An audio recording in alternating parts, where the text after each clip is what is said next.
unaware that his pregnant wife was actually the only daughter of Thomas Wellington, the trillionaire whose name appeared on half the buildings downtown. Daniel threw her last piece of luggage into the rain with enough force to crack the leather, while his mistress Victoria laughed from the doorway like this was the entertainment she'd been craving for months. His wife stood in the downpour, her maternity dress clinging to her swollen belly, but she wasn't crying anymore. She was watching them with an expression Daniel couldn't quite read, something that flickered between pity and calculation. For 36 months, she'd played the role of struggling housewife perfectly, wearing drugstore makeup and thrift store clothes, never mentioning the trust fund that generated more in interest each day than Daniel earned in a year. But tonight, something had snapped. His mother emerged from the house with that familiar self-righteous rage, the same woman who'd made his wife's life miserable since the wedding day.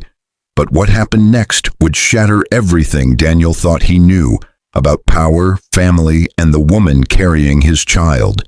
When his mother spat directly on his wife's face, the pregnant woman didn't flinch.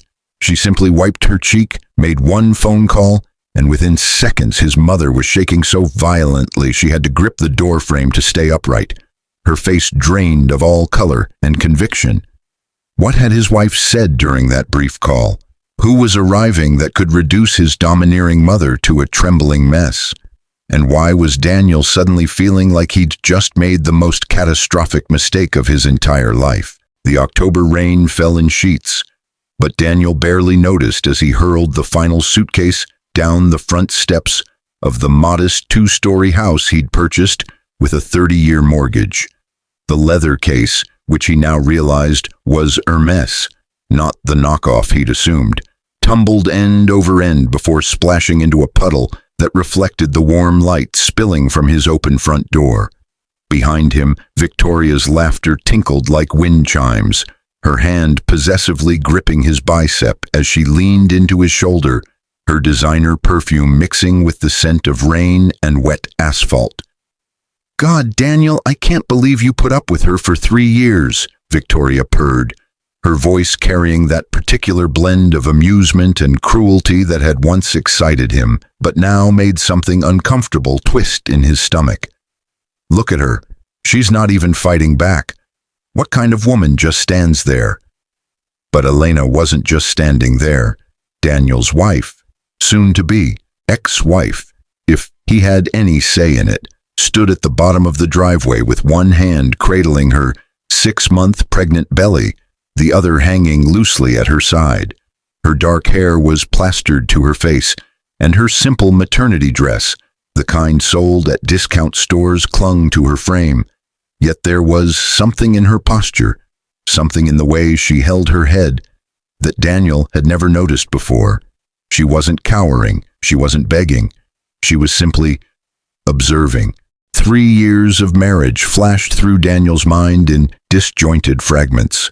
Elena had been a scholarship student at the community college, where he'd been a part-time business instructor, putting himself through his MBA.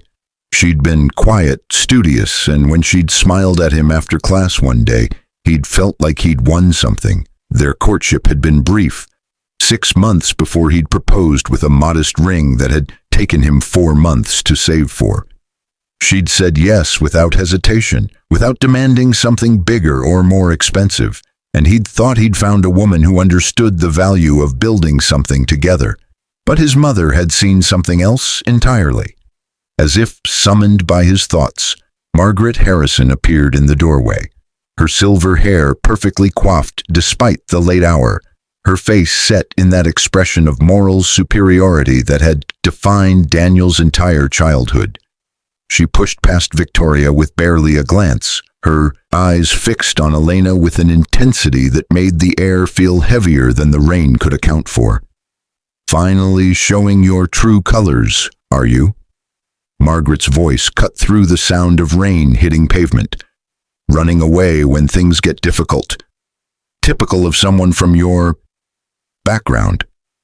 Elena's background had always been a mystery that Daniel had never bothered to investigate.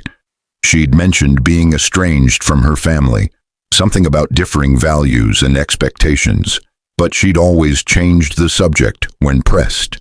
He'd assumed it meant poverty, maybe family dysfunction, something that explained her thrift store wardrobe and her insistence on couponing and budget meals, despite his middle manager salary at Richardson Consulting being more than adequate for a comfortable life. "Mother, maybe we should go inside," Daniel heard himself say, though he wasn't sure why. Victoria's grip on his arm tightened, her perfectly manicured nails digging in slightly. "Don't you dare defend her," Victoria whispered, but loud enough for everyone to hear. "Not after everything she put you through, making you feel guilty for wanting more, for wanting someone who actually takes care of herself." Margaret descended the porch steps with the bearing of a queen approaching a peasant, her expensive shoes clicking against the wet concrete. Elena didn't move, didn't speak, but something shifted in her eyes, a calculation, a decision being made in real time. "For 3 years," Margaret began, her voice rising with each word, "I have watched you drag my son down. No ambition, no style, no connections. Just a burden he was too kind-hearted to shed. But thank God he's finally found someone worthy of the Harrison name."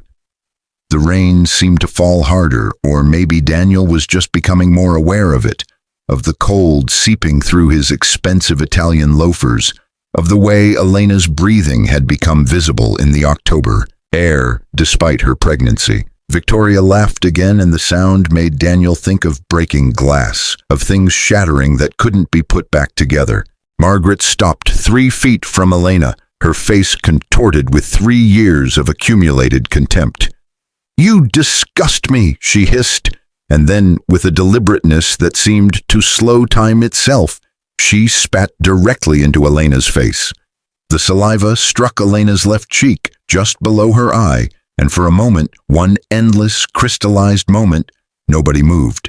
Daniel felt his stomach drop, felt something crack in his chest that had nothing to do with his relationship with Elena, and everything to do with recognizing that his mother had just crossed a line that couldn't be uncrossed. But Elena's reaction was what truly stopped his heart. She didn't cry, didn't flinch, didn't raise her hand to wipe her face. She smiled. It wasn't a big smile, just a small curve of her lips that somehow contained more emotion than any expression Daniel had seen on her face in 3 years of marriage. Her hand moved to her pocket. When had she started carrying a phone that looked like it, cost more than his monthly salary, and she raised it to her ear. "Hello, Father," Elena said, her voice calm and clear despite the rain, despite the degradation, despite everything.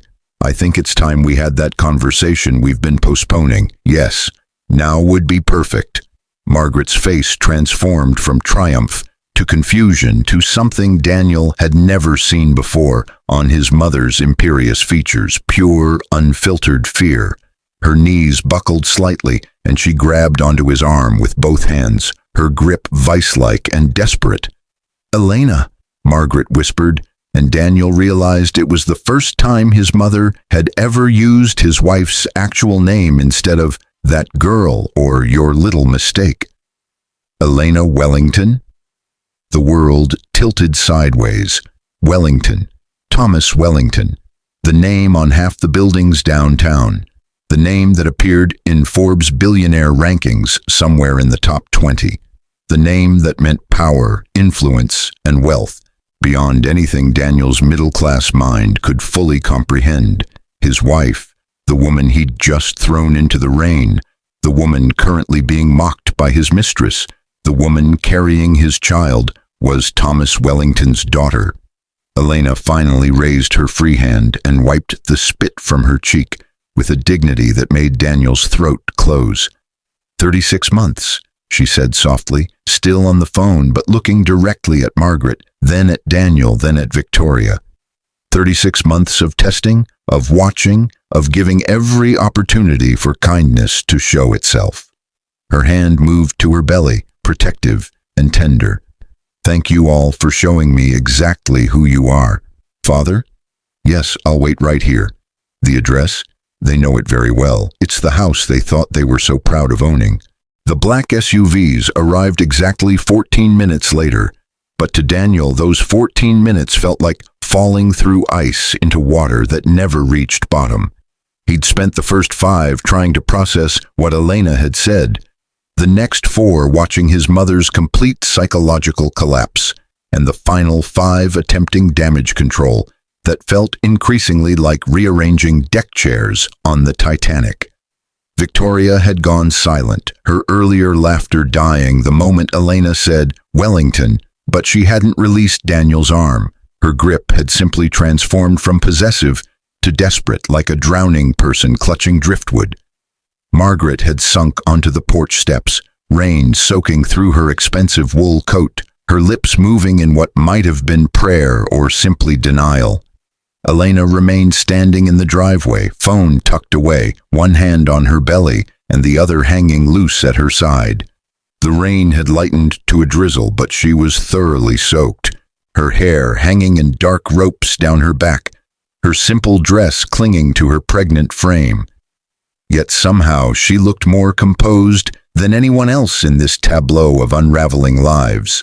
The first SUV, a Range Rover that probably cost more than Daniel's annual salary, pulled into the driveway with a quiet authority that made his chest tighten. The second and third vehicles parked along the street, disgorging men in dark suits who moved with military precision to form a perimeter around the property. But it was the fourth vehicle, a Bentley Bentayga that gleamed even in the dim streetlight, that made Margaret's breathing turn ragged and irregular. The driver emerged first, circling to the rear passenger door with an umbrella already deployed. The man who stepped out was in his late 60s, silver-haired and commanding, wearing a suit that Daniel's trained eye recognized as bespoke Savile Row. Easily $15,000, possibly more. Thomas Wellington in the flesh, looking exactly like his Forbes photographs, but somehow more substantial, more real, more terrifying. He didn't acknowledge Daniel, Victoria, or Margaret. His entire focus was on Elena, and as he approached his daughter, the umbrella held carefully above her head by his assistant, his expression cycled through concern, rage, and something that looked almost like pride. "Elena," he said, his voice carrying the kind of authority that came from commanding rooms full of world leaders and corporate titans. "You're soaked through. The baby is fine, Father," Elena replied, and Daniel heard something in her voice he'd never heard in 3 years of marriage. Warmth, genuine affection, the tone of someone speaking to family they actually loved. "I apologize for the dramatic timing, but I think we've reached the end of my social experiment." Thomas Wellington's gaze finally shifted to Daniel, and it felt like being examined under a microscope by someone cataloging a particularly disappointing specimen. "This is the man you chose to test?" His tone carried the weight of profound disappointment mixed with clinical interest. "He seemed kind once," Elena said softly, and something in those words hit Daniel harder than any accusation could have. "At the beginning, before he knew anything about me except what I chose to show him. I thought perhaps, buried under the ambition and the social climbing, there might be genuine decency. I was wrong." A second figure emerged from the Bentley, a woman in her early 60s, elegant in that effortless way that spoke of generations of wealth and refinement. She moved directly to Elena, wrapping a cashmere coat around her daughter's shoulders without a word, her hands gentle, but her eyes, when they swept across Daniel and his family, were glacial. "Catherine," Thomas said to the woman, his voice softening fractionally, "take Elena to the car. I'll handle the cleanup here." But Elena didn't move. "No, Father, I need to witness this. I spent 3 years being invisible in my own marriage. I think I've earned the right to watch them finally see me." Thomas studied his daughter for a long moment, then nodded. He turned to the lead security officer, a man built like a linebacker, but moving with dancer's grace. "Peterson, Retrieve Mrs. Wellington's belongings, all of them, carefully. The shift from Elena to Mrs. Wellington wasn't lost on Daniel. Neither was the implication. She'd never stopped being a Wellington, had never truly become a Harrison in any way that mattered. Margaret finally found her voice, though it came out as a croak. "Thomas, Mr. Wellington, please, there's been a misunderstanding." "Has there?" Thomas's attention swung to her like a spotlight, and Margaret physically recoiled. "Did you or did you not spit in my pregnant daughter's face approximately 15 minutes ago? Because I have a very detailed account from Elena, and I suspect the security footage from your doorbell camera, yes, I know about that, will corroborate every detail." Daniel's blood turned to ice. The doorbell camera. Victoria had insisted on installing it last month, claiming it was for security. Every word, every action, everything was recorded. "Furthermore," Thomas continued, his voice never rising but somehow filling the entire space with authority that made the air feel thinner, "I have here." He produced a folder from his assistant with practiced ease. "A complete dossier on your financial situation, Mr. Harrison. Your underwater mortgage taken from Richardson Consulting at what I'm sure they considered a competitive rate, but which was actually 17% above market value because you lack financial literacy. Your credit card debt, $47,000 across 6 cards, primarily from maintaining an appearance of wealth you don't possess. Your car lease, your country club membership you can't afford, your mistress's apartment that you've been paying for with cash advances." Each word was a hammer blow. Victoria's grip on Daniel's arm went slack. How did Wellington know about the apartment? Daniel had been so careful using cash, never leaving a paper trail that Elena could find. "Elena knew about all of it," Thomas said, as if reading Daniel's mind. "Did you really think my daughter, educated at Wharton, fluent in 5 languages, holding an MBA in finance, couldn't track household spending?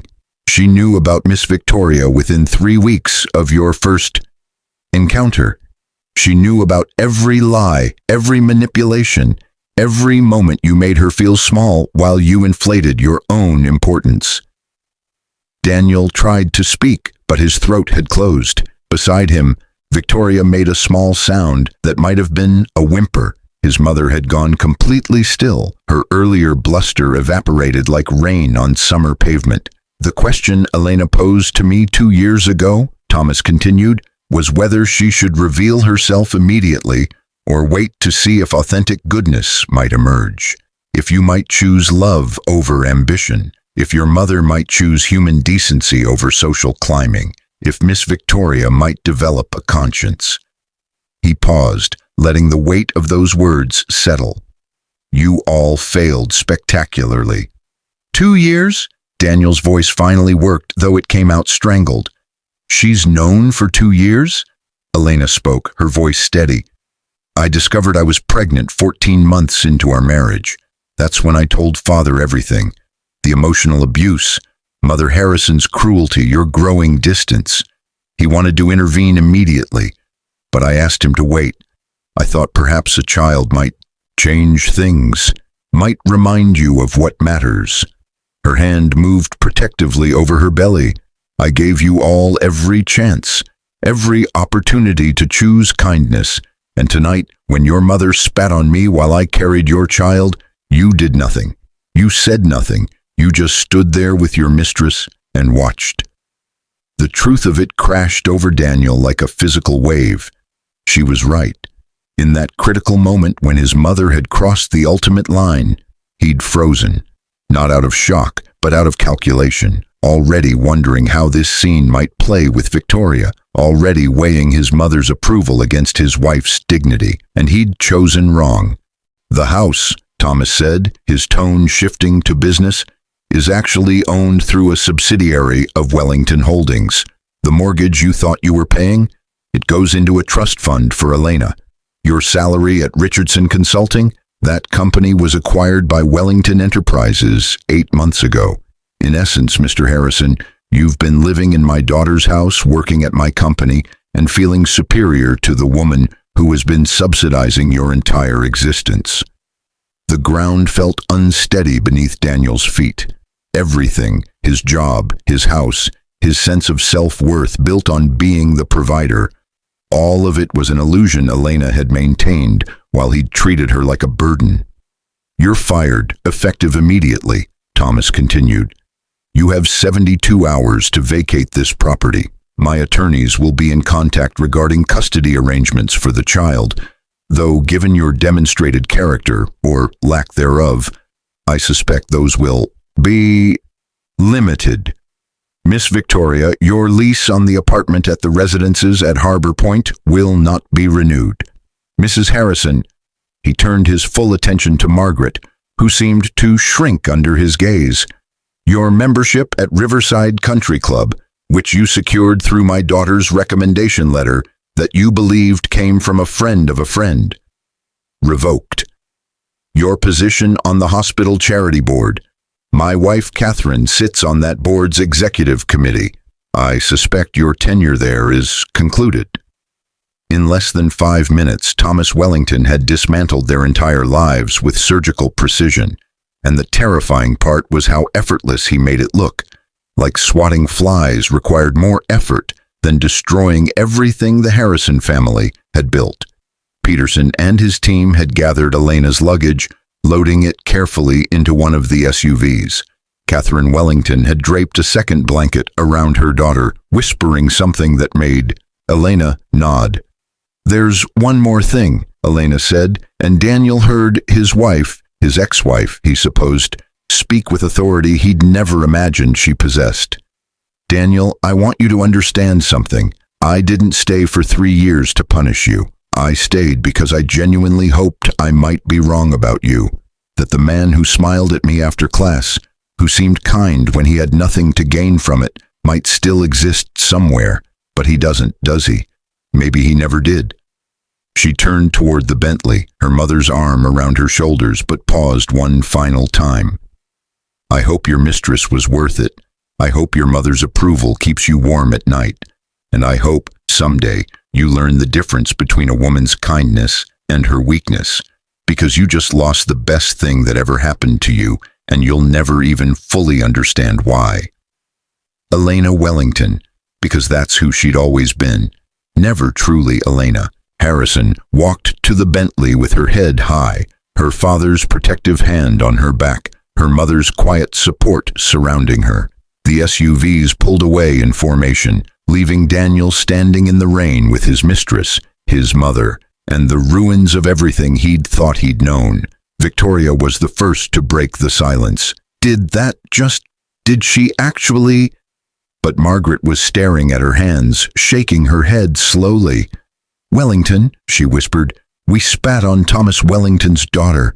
We spat on Thomas Wellington's pregnant daughter."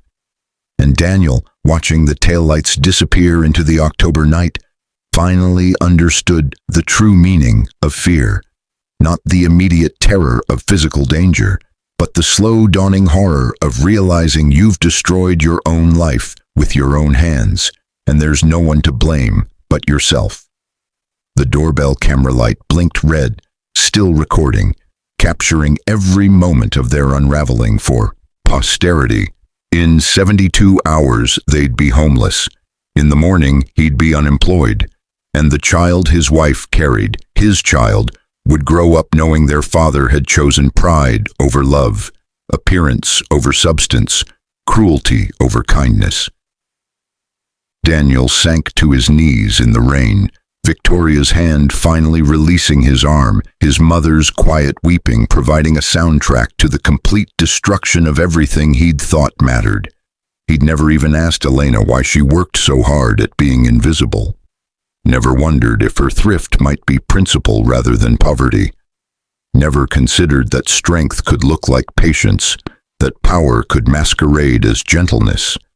And now, it was too late. 7 months later, Elena sat in the modest pediatrician's waiting room in Portland, Oregon, her 3-month-old daughter sleeping peacefully in her arms, and marveled at how completely her life had transformed.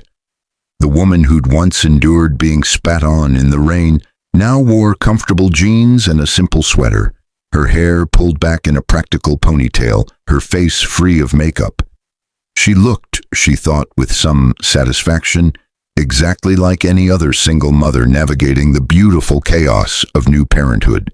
Except she was Thomas Wellington's daughter, currently living under the name Elena Martinez in a modest 2-bedroom apartment in Portland's Pearl District, driving a 7-year-old Honda Civic and working part-time at a local bookstore called Chapter and Verse.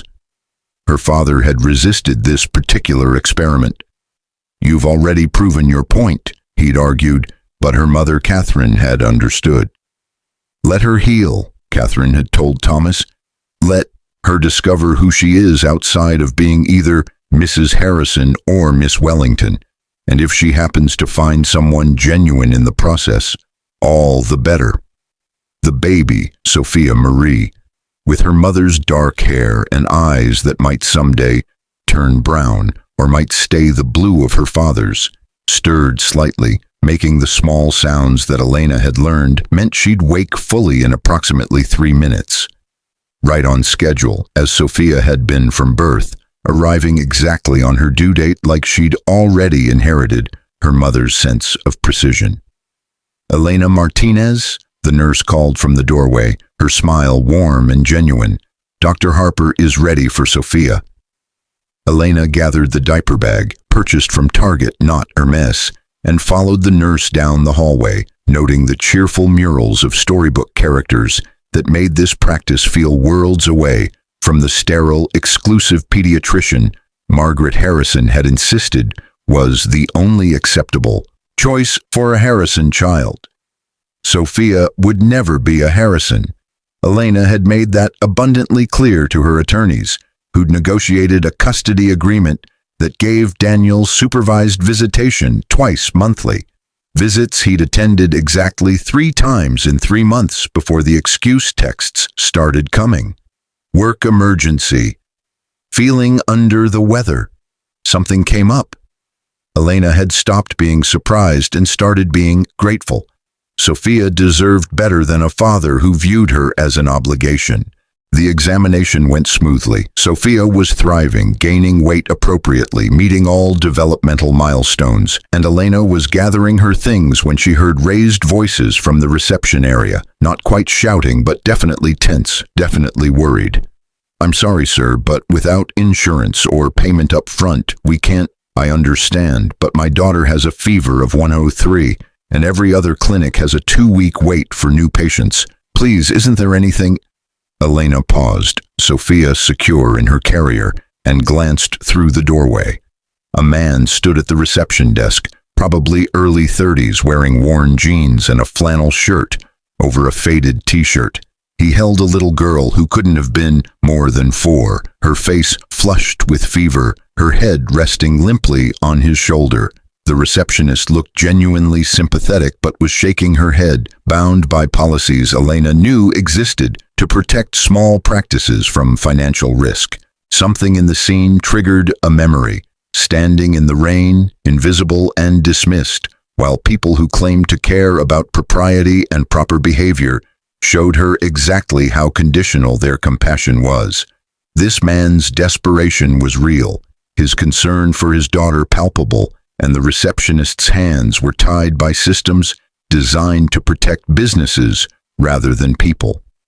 Elena made a decision that would change everything. "Excuse me," she said, approaching the desk with Sophia's carrier in one hand and her purse in the other. "I couldn't help overhearing. I'd like to cover their visit today." Both the receptionist and the man turned to stare at her. The man's expression cycled through surprise, confusion, and something that might have been pride fighting with desperation. "No, I can't let you do that. You don't even know us." "I know your daughter needs to see a doctor," Elena replied simply. "And I know what it's like to feel invisible when you need help most. Please, let me do this." The receptionist looked between them, clearly calculating policy against compassion, then seemed to make her own decision. "Dr. Harper actually has an opening right now if you'd like to be seen immediately. And ma'am, if you're sure about covering the cost—" I'm sure, Elena confirmed. Whatever it takes.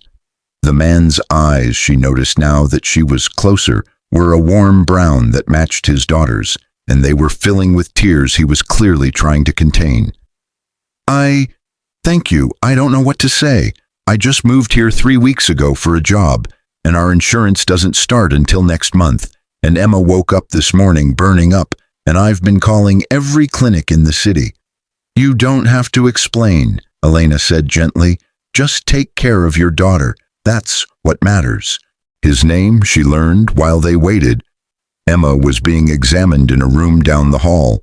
Was James Mitchell, recently relocated from Seattle to take a position as a middle school science teacher at a local public school. He was a single father, his wife having passed away from cancer 2 years earlier, leaving him to raise Emma alone. He spoke about his daughter with a tenderness that made Elena's chest ache, describing her love of dinosaurs and her habit of asking impossible questions about how clouds worked and why the ocean was salty.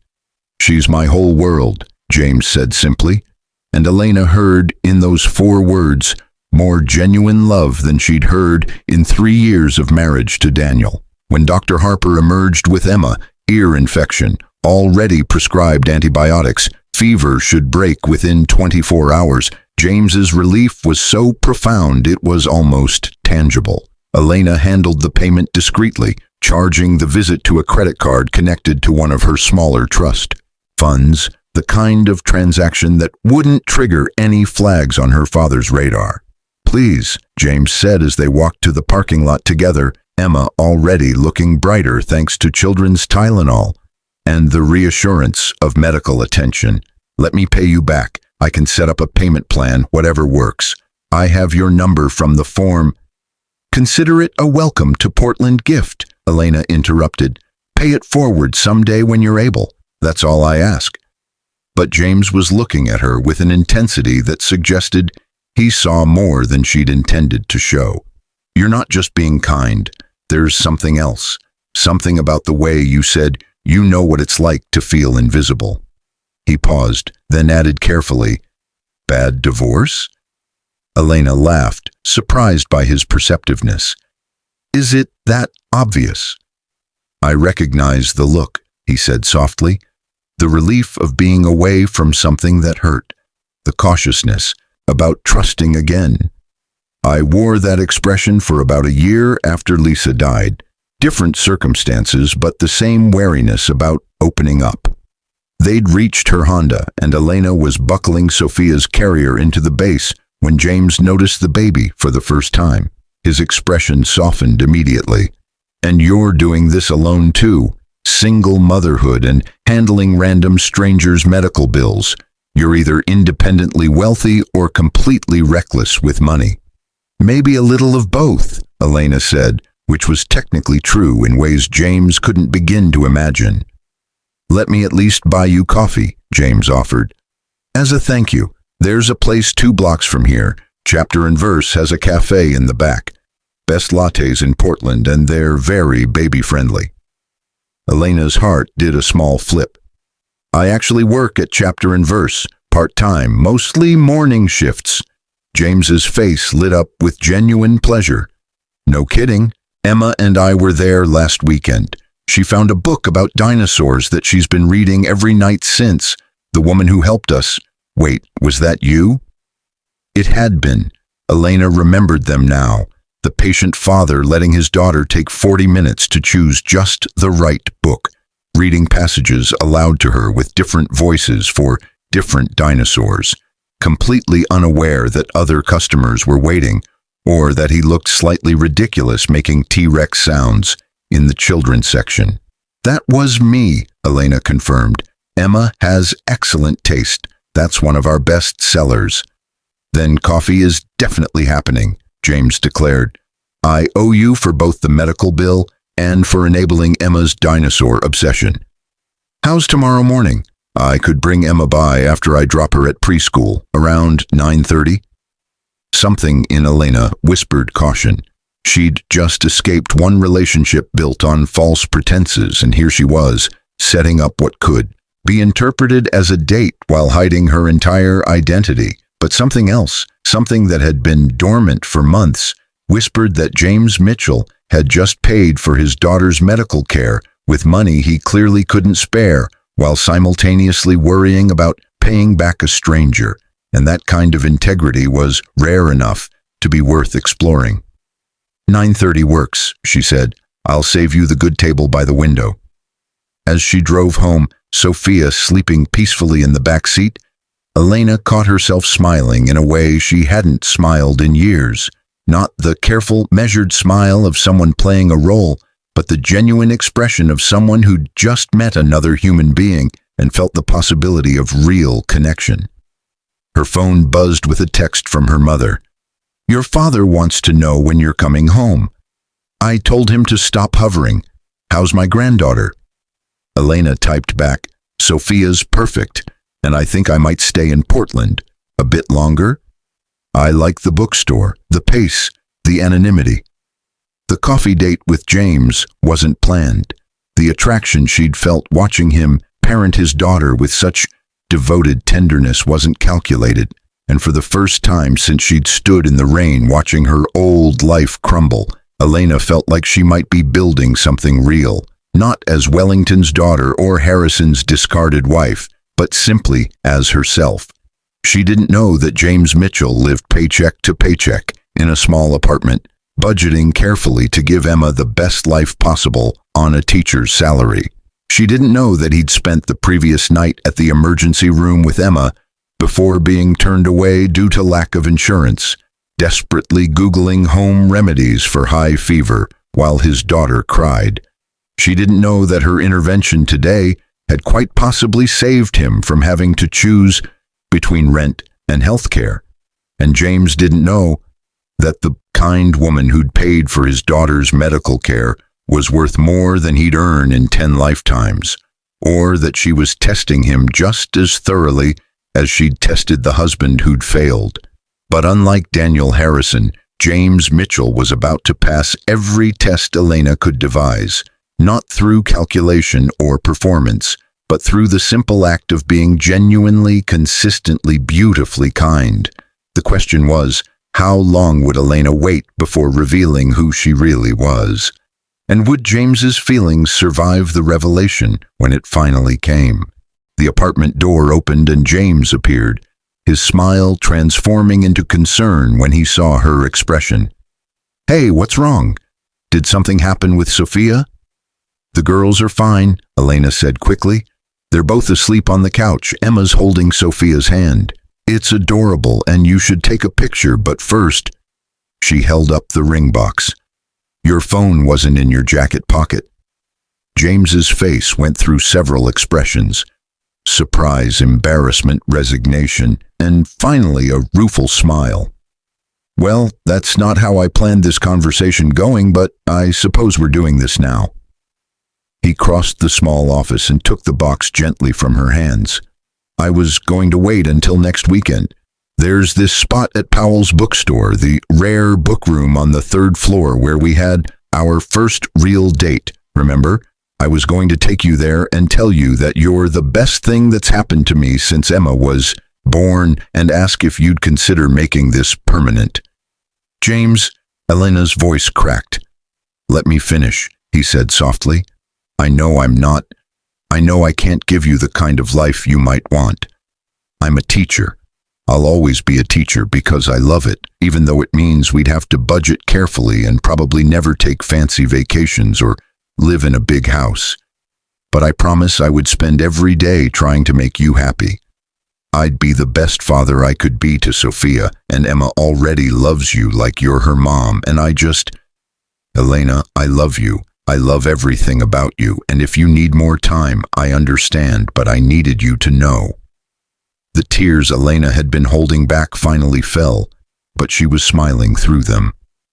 Before you say anything else, before you ask me anything official, I need to tell you something. Actually, I need to show you something. She pulled out her phone, not the basic smartphone James knew, but the iPhone she kept in her purse for emergency contact with her family, and pulled up a photo. It showed a younger version of herself at what was clearly a high society charity gala, wearing a gown that cost more than James's annual salary, standing between Thomas and Catherine Wellington, with a caption identifying her as Elena Wellington, daughter of business magnate Thomas Wellington. James stared at the photo, looked at Elena, looked back at the photo. Is this photoshopped? Is this someone who looks like you? That's me, Elena said quietly. My real name is Elena Catherine Wellington. My father is Thomas Wellington. Yes, that Thomas Wellington. I've been living in Portland under my mother's maiden name for the past 2 years because I needed to know. I needed to know if someone could love me for who I am, not what I'm worth. The silence stretched between them, and Elena watched James's face carefully, looking for the calculation. She'd seen in Daniel's eyes the sudden shift from affection to opportunism, but what she saw instead was processing, confusion, and then something that looked almost like hurt. 2 years, James said slowly. We've been together for 1.5 years, and you've been lying to me the entire time. Not lying, Elena protested, though she knew how weak it sounded. Just not telling the whole truth. Everything else was real. My feelings, my life here, the bookstore job, that's all real. The only thing I hid was my family and my financial situation. The only thing? James's voice rose slightly, careful not to wake the girls but carrying genuine emotion. Elena, I've been agonizing for months about whether I could afford to marry you, whether it was fair to ask you to live on a teacher's salary. I've been saving every spare dollar for this ring. He held up the box. While you've been secretly a billionaire, do you have any idea how that makes me feel? Like you've been passing a test you didn't know you were taking, Elena admitted. And I know how awful that sounds. I know it seems manipulative and unfair, and maybe it is. But James, my first husband, he threw my luggage in the rain while his mistress laughed, and his mother spat on me when I was 6 months pregnant. People who claimed to love me showed me exactly how conditional that love was the moment I became inconvenient. She moved closer to him, her voice breaking. I needed to know you were different. And you are. You've proven it 1,000 times over. The way you insisted on paying for dates you couldn't afford because you wanted to contribute equally. The way you apologized to Sophia when you accidentally woke her, like she was a person whose feelings mattered even though she couldn't talk yet. The way you spent 4 hours helping Mrs. Chen from the bookstore move apartments on your Saturday off because she mentioned she was worried about the cost of movers. You didn't do any of that because you knew who I really was. You did it because that's who you are. James was quiet for a long moment, the ring box still in his hand, his expression unreadable. Then he said something Elena wasn't expecting. Does Emma know? No, Elena said immediately. I would never involve a child in this without talking to you first. But James, I want to tell her. I want to tell everyone. I'm tired of hiding. I want my parents to meet you. Actually meet you, not run background checks on you. I want you to understand that when I say yes to marrying you, it won't be despite your teacher's salary. It'll be because you're the man who spent 40 minutes in the bookstore children's section making dinosaur sounds for his daughter. Because you're the man who cried when Sophia called you Dada for the first time even though she's not yours. Because you're kind and patient and real in ways I didn't think existed anymore. When you say yes, James caught the phrase, a small smile starting to break through his hurt. When, Elena confirmed, because I love you, James Mitchell. I love you exactly as you are, doing exactly what you do, living exactly the life you've chosen. I don't want to change anything about you, but I do want to share my life with you, all of it. The trust funds and the family legacy, and yes, the wealth that comes with being a Wellington. Not to change who you are, but to give you choices. To let you teach because you love it, not because you have to. To make sure Emma has everything she needs, without you lying awake at night doing budget calculations. To build a life together where neither of us has to pretend to be anything other than exactly who we are. James set the ring box on the desk and pulled Elena into his arms, his face buried in her hair. She felt his shoulders shaking and realized he was crying, not from sadness but from the overwhelming emotion of everything shifting beneath his feet. "I don't want your money," he said into her hair. "I need you to know that. I fell in love with you when I thought you worked in a bookstore and drove a beat-up Honda. That's not changing just because I now know your father could buy the bookstore chain without noticing the expense." "I know," Elena whispered. "That's why I'm telling you now. That's why I know you're safe." They stood like that for several minutes, holding each other, while two little girls slept peacefully in the next room, unaware that their lives were about to transform in ways both subtle and profound. Finally, James pulled back, wiped his eyes, and picked up the ring box again. "This proposal is not going the way I planned at all, but I'm apparently committed to this chaotic approach now, so..." He dropped to one knee in the tiny bookstore office, looking up at Elena with eyes that held love and hurt and hope and humor all mixed together. Elena Catherine Wellington, formerly Martinez, formerly Harrison, and wow, we need to talk about that whole story later. Will you marry me? Not for your money, which I'm still processing, not despite my lack of money, which you apparently don't care about, but because somewhere between a pediatrician's waiting room and now, you became my person, my partner, the one I want to figure out life with, whatever that life looks like. Elena was laughing and crying simultaneously, nodding before he even finished speaking. Yes, absolutely yes, to all of it. The ring slid onto her finger, simple and perfect, and chosen with love by a man who'd saved for months to buy it, not knowing that his future wife could buy the entire jewelry store without checking her account balance, and somehow that made it more precious than any ring her father's money could have purchased. "We should wake the girls," Elena said, admiring how the ring caught the light.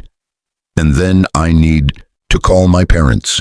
Fair warning, my father is going to offer you things. Trust funds for Emma, endowed chairs at whatever school you want to teach at, houses and cars and opportunities. You're allowed to say no to all of it." "But I'm also allowed to say yes to some of it," James asked carefully.